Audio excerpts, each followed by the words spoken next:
بسم اللہ الرحمن الرحیم۔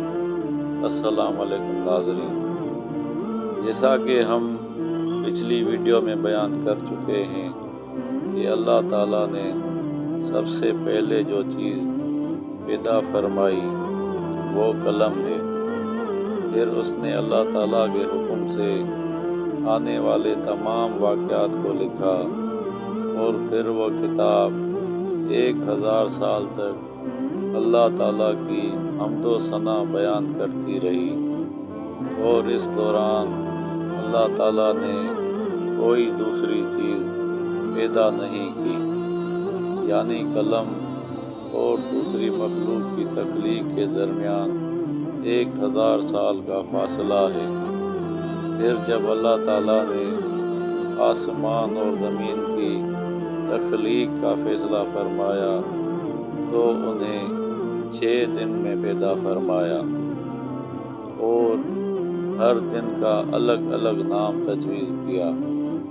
دنوں کے ناموں کی تفصیل میں درج ہے کہ ان میں ایک کا نام ابجد، ایک کا نام ہوز، تیسرے کا نام حتی، چوتھے کا نام کلمن، پانچویں کا سحفظ اور چھٹے کا نام کرشد یا کرش تھے۔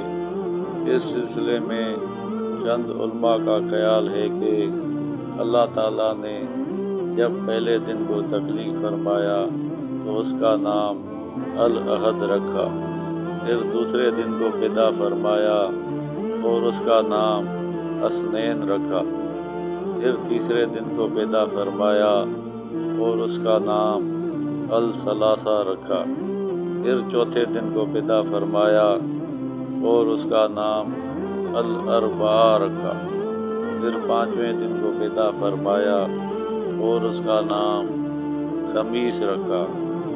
یہ روایت یہیں تک ہے۔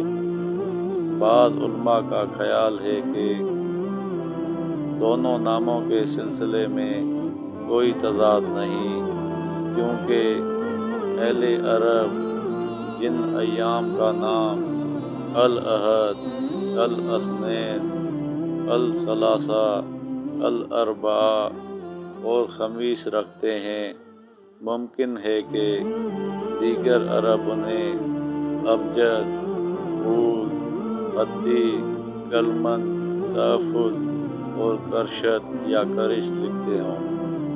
ناظرین، اگر آپ کو ہماری یہ ویڈیو پسند آئی ہو تو ہمارے چینل کو سبسکرائب ضرور کریں۔ شکریہ۔